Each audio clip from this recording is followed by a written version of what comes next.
The deciding factor was the smell of cigarette smoke. I quit smoking at the age of 11. I had smoked 10 packs of my mother's cigarettes and was not feeling very well. My brother laughed at me, saying that I was doing everything wrong. Later that day, I spoke with my favorite uncle, a sailor and a smoker. "If you smoke, Tosh, you'll never have money." I wish I had never started. He always called me Tosh, which I think was a pet name left over from his days in the Navy. I loved my uncle, and a short conversation with him made me wonder why I should smoke at all. The reason was obvious. I wanted to be like the big boys, like my brother. I wanted to be accepted as one of their own. It didn't take long to realize that they weren't really going to be impressed. They won't accept me because I'm too young. Moreover, I realized that I did not like the people I was trying to impress at all. So that's it, no more cigarettes. My resolve was slightly shaken when I started chasing girls. I wanted to impress them with how macho I was. Walking around the streets with a cigarette in my mouth seemed so cool. I hesitated until the coolest girl in school, Rebecca Davis, let me kiss her. Rebecca was smoking and so cool.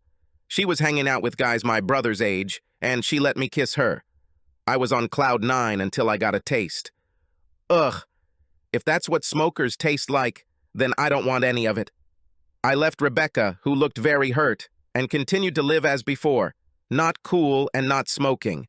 I've always been considered a bit unsociable. Ever since I was bullied on the playground, I tried not to show emotion. "Hit them hard and hit them where it hurts," my uncle said. "But above all, never let anyone see that you've been hurt. This is exactly what they want, and if they don't get it from you, they will move on to someone else." This worked against bullies, but left a side effect that was a little less desirable. I was left with an inability to show emotion. Years passed, and I found myself a nice, non-smoking girlfriend. Her name was Barbara, and we became friends immediately. 18 months later, I proposed to her, and she accepted. It was 23 years ago. A lot of water flowed under the bridge. We have 2 grown children, Henry, who has just graduated from university, and Zoe, who is nearing the end of her first year of study. With Barb, I could be myself.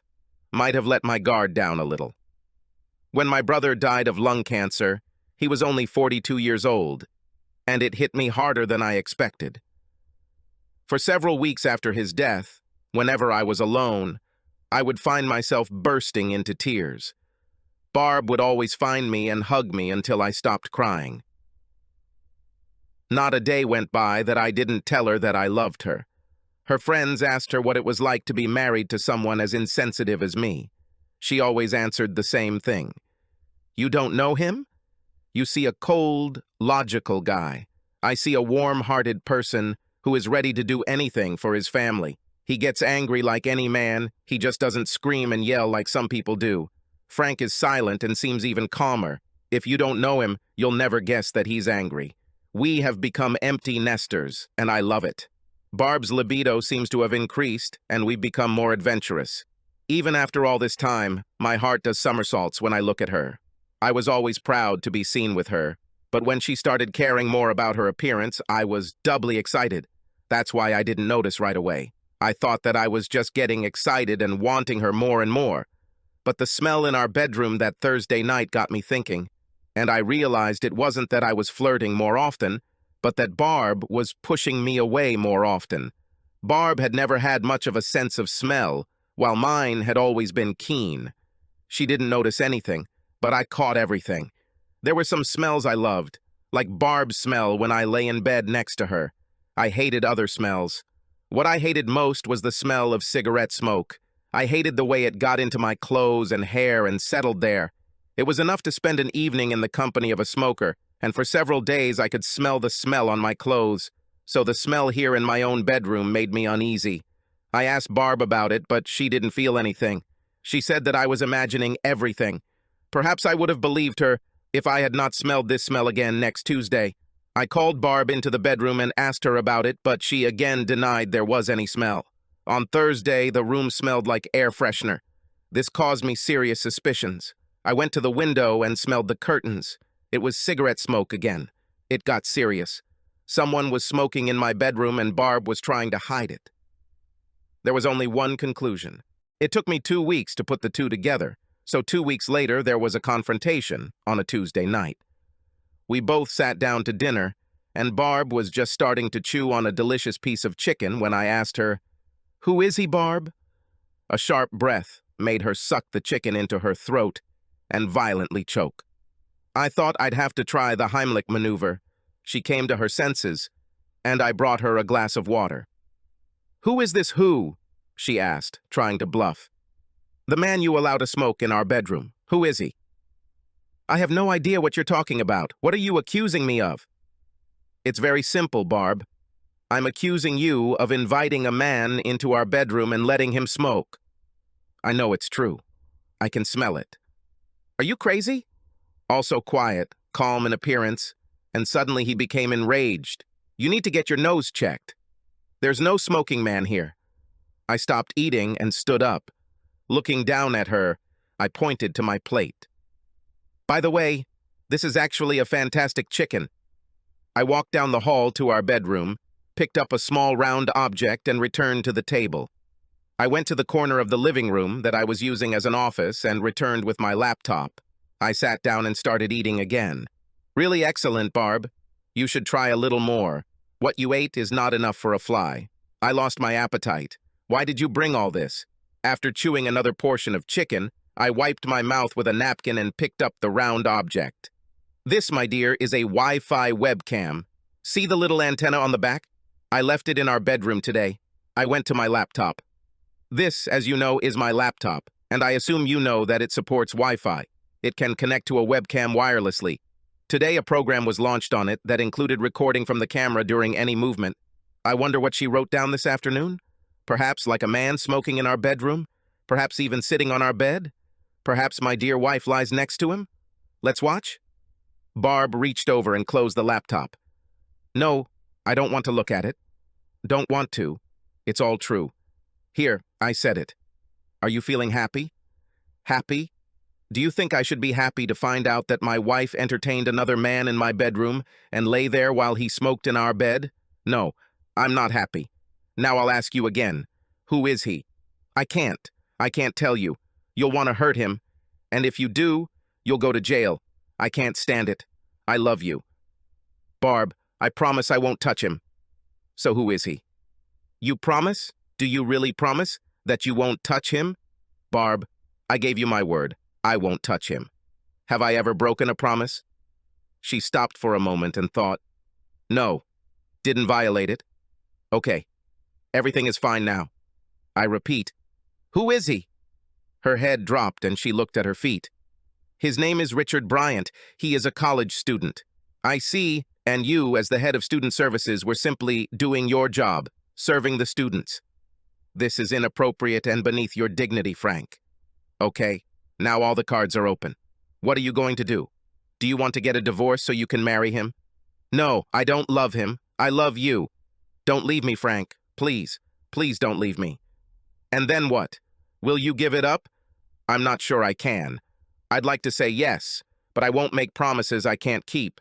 Can't we just let things take their course? I know it's just a hobby, and I know he'll get tired of me. For God's sake, he's only 20. Soon he will want young girls, and it will all be over." "What if I don't agree?" "Then I'll try to give it up, Frank. I really will. But the craving for it is so strong. When he is with me, I feel so alive. I'm not sure I can do it, Frank. Don't I make you feel alive? It's different with you, Frank. Being with you makes me feel loved. I'm so proud to be with you, but it's not the same. Please, Frank, please tell me you'll try. I really don't want to lose you. Can you try, Frank? Please?" "Don't know. I'll think about it and tell you tomorrow." I got up and started clearing away the dishes. "Are you serious, Frank? Are you really serious? Will you think about it?" "I just said that, didn't I? Now I better start moving my things into the spare room." "No, Frank. I do not want it. I really don't want to. Please don't move out." "I have to, Barb. I know what young people are like. He'll spread the seed all over the place, and I certainly don't want to catch anything. I'll let you know tomorrow." I left Barb crying at the table and spent the rest of the evening moving all my things out of the master bedroom. On the next evening, Barb made beef stroganoff, my favorite dish, especially the way Barb cooked it. And again, she barely touched her dish. She just moved the food around the plate. When I finished eating, she sat and looked at me until curiosity got the better of her. "Well, have you already decided?" "Yes, Barb, decided." "Well, don't keep me in suspense. What have you decided?" "Everything will end. It will all end right here, right now. From now on, you will no longer have anything to do with him. If he shows up in your office, you'll send someone else to deal with him. Is that clear, Barb? It's over. And you will stay with me, Frank. Will everything be the same? Maybe I do not know. This has never happened to me before. But yes, maybe with time, I will get over it. Thank you, Frank. I'll try. I really will." "You'll do more than just try, Barb. If you want us to stay together, you can make it work. God knows, I love you more than anything in the world, but I won't let you humiliate me. Will you move back to our bedroom?" "Not yet. If I end up in the same bed with you, I won't be able to keep my hands off you. I think we both need to get tested for sexually transmitted diseases first. I'll make an appointment in the morning. I don't think there's anything to worry about. I'm sure he's clean. Nevertheless, we'll both get checked. As I already said, I know young people. I was once one of them. Frank, do you have to be like this? I'm just telling it like it is, Barb. And then, when we are both sure that everything is in order, I will think about moving in with you." For the next month, everything went well. Barb seemed to be more like her old self. She did everything she could to lure me back into the bedroom. She changed her clothes when she came home, so that when I arrived, she was wearing short skirts or very tight jeans with a very thin blouse, usually without a bra. In the evening, she sat on the sofa next to me, hugged my hand, pressing it to her soft chest. At the end of the evening, she looked at me and said, "Well, I'm going to bed. Do you want to join me?" I even started to weaken. I was determined to wait out the entire 3-month incubation period for HIV. But after just a month, I wasn't sure I could continue like this. I loved her like there was no tomorrow. I wanted her constantly. I'm not a religious person, but I prayed that she would stay away from him. Then my nose did it to me again. She stood at the sink, draining the vegetables. She was wearing jeans that she must have sunk a lot of money into and a thin white t-shirt. Even from the back, I could see that she was without a bra. At that moment, I lost control of myself. I walked up behind her, put my hands under her arms, and started squeezing her breasts. She put the pan down, raised her hands to cover mine, and pressed herself tightly against me. That looks like my sexy husband," she said. She leaned against me again. When she did this, my nose was buried in her hair. Here it is, this smell, cigarette smoke, still the same cheap brand, if I'm not mistaken. I stepped back. She was slightly taken aback when I pulled away from her. "What? What's happened? I shouldn't do this." "What do you mean you shouldn't do this? You're my fucking husband. If you don't have to do it, then who the hell should?" "Sorry, I lost control for a minute. And well, I've been trying to make you lose control for the last month. I want you to lose control. I want my husband back." "You really want me back? Do you really want it?" She looked into my eyes, searching for something that could tell her what was going on. "Yes, that's what I want. I've been telling you this for the last month." "Are you sure? Are you sure you want me and not your young lover?" "No, of course not.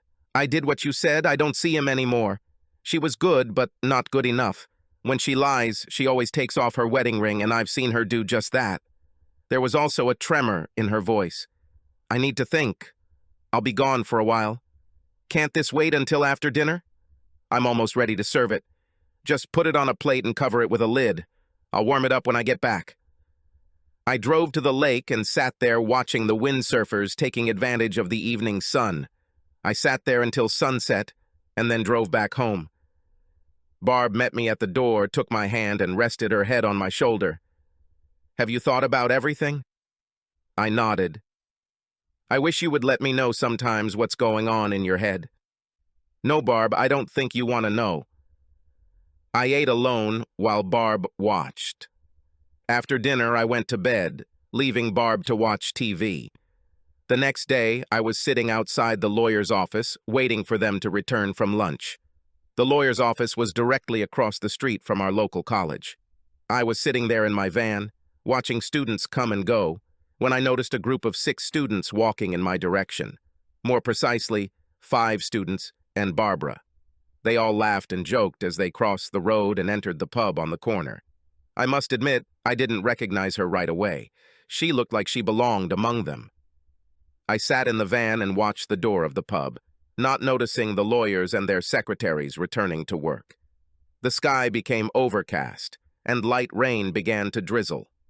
I had been there probably 45 minutes when I saw her come out. She was alone and decided to run back to work, so as not to get wet. I crossed the road and entered the bar, seeing them all grouped around a table by the window. I bought myself a pint of good old and sat down at the table next to them. The girls all got up and went to the toilet together. I sat and eavesdropped on the conversation. "Are you serious, Richie?" "Actually, everything you want." "I told you, Boz, anything." "I'll have to start watching tutorial videos to get some new ideas." "And what are you going to do with her?" "Well, that is, she's a little old, isn't she? She can more than support me. Tell you what, Rich, you can give it to me when you're done." "Well, then take it, Jonesy." "So, are you going to leave her?" "Maybe it depends on whether I can't get Stephanie's attention. I'll give you 20 pounds for it." "You can't even spend the night on 20 pounds, Jonesy." "Hey, here's an idea. I can rent it out." They all laughed when the girls returned. "What are we laughing at?" asked one of the girls. "Richie is thinking about renting out his old lady," answered the one called Jonesy. "Don't be so cruel," said the other girl. "I think Babs is wonderful. I wish my mother was like her." "I wish I had tits like hers," said the first girl. "It amazes me what she sees in you, Richie." "Her old man is no longer functioning.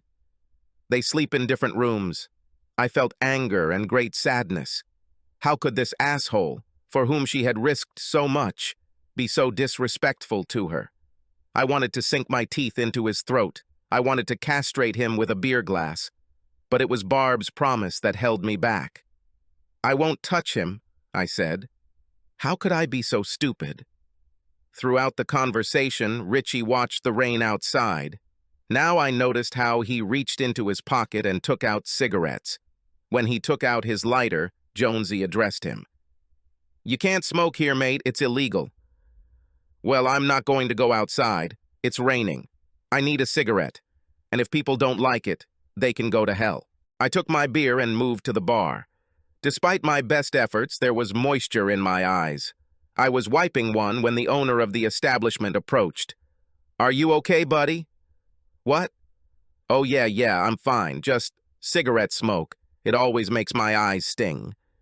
The owner looked around the bar. Richie tried to hide the cigarette in his clenched hand, but the rising smoke gave him away. "So, you all leave." Richie quickly put out his cigarette and showed it to the owner. Okay. Don't panic. Don't get ruffled. Fine." "Keeping your hair down is good, Richie," Jonesy said, looking at the homeowner's bald head. "I didn't tell you to put it away.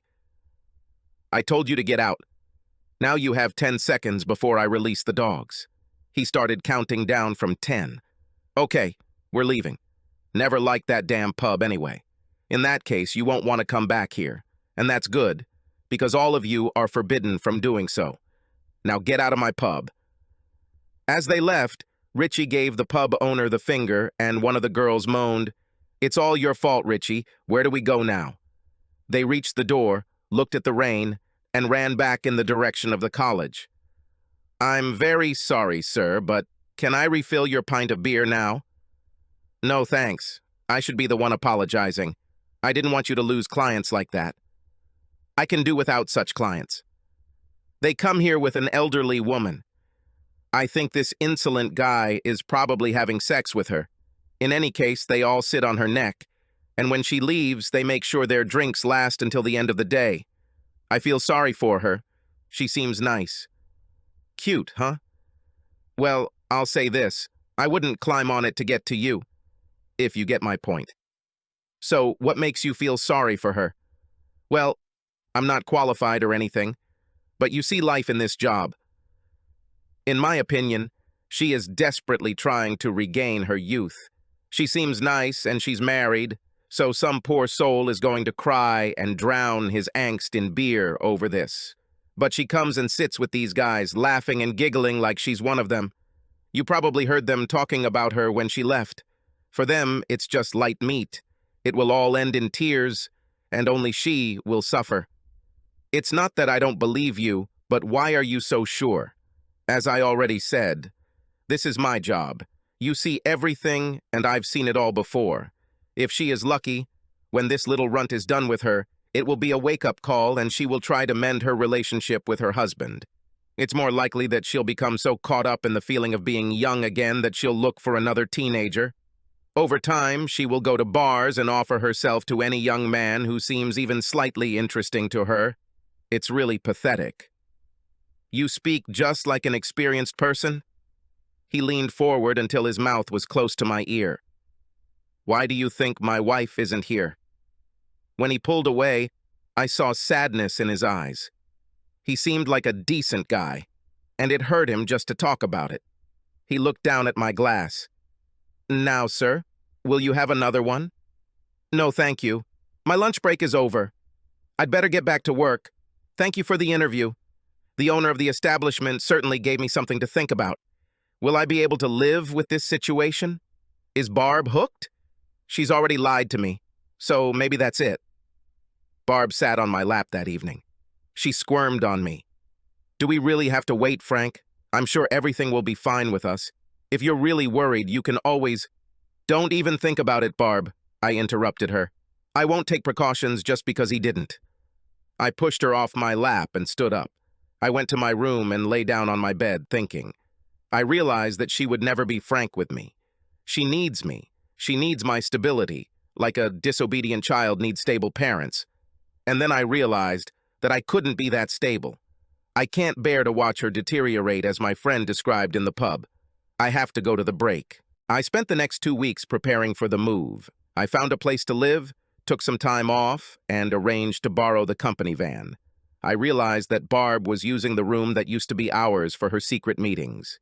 I decided to leave on Thursday, after a small confrontation with my lovers. I took the van and parked it in the garage. The morning flew by unnoticed, and I only had time to pack my things and make preparations. The coffee pot sat on the gas stove, waiting. A little after 2 o'clock in the afternoon, Barbara's car pulled up to the house. I watched as they approached the front door. She said he was 20. He looked more like 16. I opened the front door.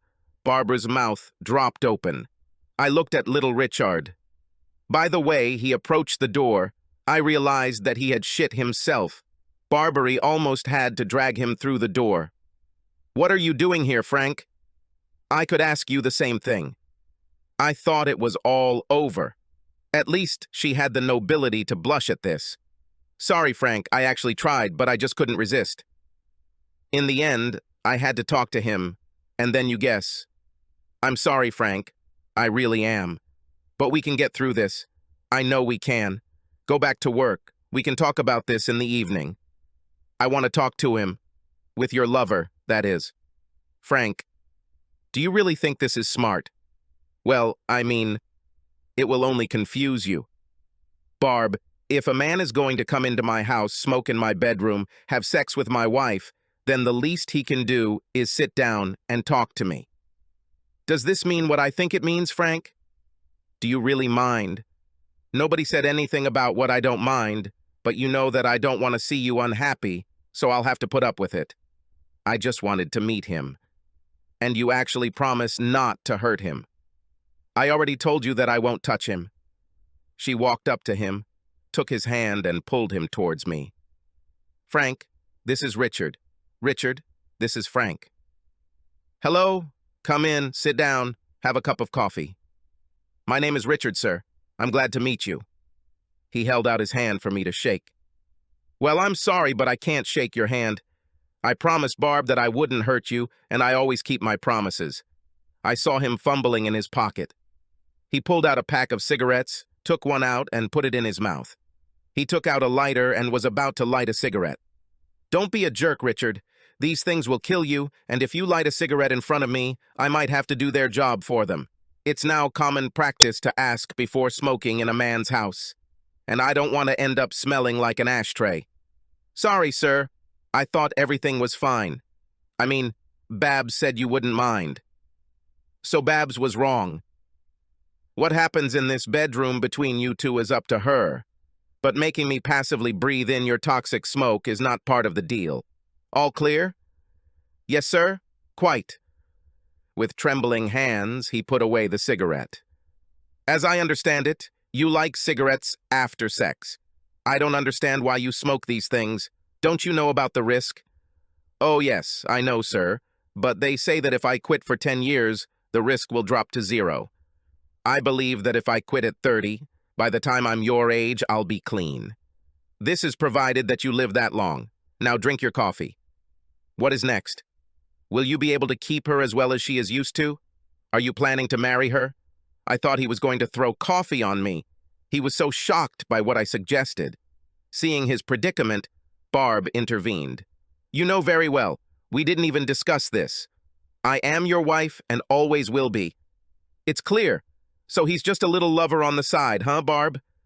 Stop it, Frank. Either get back to work or we're leaving. We'll talk about this tonight. I turned back to the young man sitting at the table.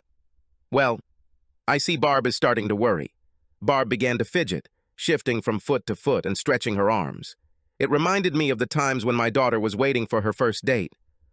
Maybe she's afraid of losing you, or maybe she's worried about losing her place in your little group. For the first time, I saw a hint of recognition in his eyes, as if I had just confirmed that we had met before, but he couldn't remember where. Still, it looks like I'd better get back to work and leave you lovebirds alone. I must say, sir, you are taking this very well. I don't think I could do the same. It's called love, son. I've always sworn that I would make Barb happy for the rest of her life, and that's exactly what I intend to do. Barb came over and put her arm around my neck. I really love you, you know. I didn't answer. Barb began to tug on young Dick's arm. He started to get up. Are we done yet, sir? Of course, I said. Go and have fun. He stopped when Barb dragged him away. Sir, may I light a cigarette? If Barb doesn't mind, then go ahead. The master bedroom was separated from the kitchen by a partition as thick as one cinder block. I heard them giggle as they undressed each other. I walked around, collected the last of my things, carried them to the van and put them with the others, and then returned to the house. I poured coffee on the flame on the gas stove and left. An hour later, all my things were in the new apartment, and I went grocery shopping. When I unpacked everything and put it in its place, it was almost 6. I turned on the TV just in time for the news headlines. Tonight on Points West, a house in Kings North was destroyed by a powerful explosion, the announcer said. This caught my attention. I finished watching the national news and waited for regional reports. The regional headlines were read, and then I saw this. A street very similar to the one where I lived before.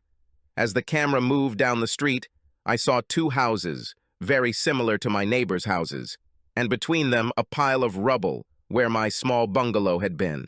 Thank God I have insurance, I thought. A reporter stood in front of the camera and told her story. Around 3 o'clock this afternoon, the entire Kings North area was rocked by a powerful explosion, which shattered windows in houses throughout the area. The owners of the house, Mr. and Mrs. Bigelow, are believed to have been in bed at the time. Both were pronounced dead at the scene. A fire department officer walked into the frame, and the reporter jumped at the opportunity for an interview. So, Officer Reynolds, do we know what caused such a large explosion? Is this related to terrorism? We found no signs of explosives. Everything indicates that this was an explosive accumulation of gas. I'm afraid people don't treat him with the respect he deserves. Leave the gas valve open for a while, and all you need is an ignition source. Something as simple as turning on a light. Or lighting a cigarette, I thought. You can't say how the residents died? We'll have to wait for an autopsy for that, but it looks like it was because of the explosion. The reporter finished her story on camera, and I turned off the TV. I took out my laptop and turned it on. Barb's face looked up at me. and for the first time in years, I dissolved into tears. I stroked her face on the screen. "I'm sorry, Barb. I couldn't let him do that to you. I couldn't watch this happen to you. Sorry, Barb. I love you. And I will always love you. Please forgive me." I sat there for a little over 2 hours. The computer has already entered sleep mode. I turned it on again, launched the browser, and found the telephone number of the TV channel news office, then dialed the number. It took some time talking to minor people before getting through to those who could make the decision. "Hello?" I said. "You've just made a report from what's left of my house?" "Yes, the same one on Exeter Road. My name is Frank Bigelow, and you just told everyone I'm dead. But I must tell you that I am very much alive." I paused. "Yes, and I don't smoke." Subscribe to our channel so that your second chaff doesn't cheat on you, and go ahead and listen to the next story, because this story is nothing compared to the next one.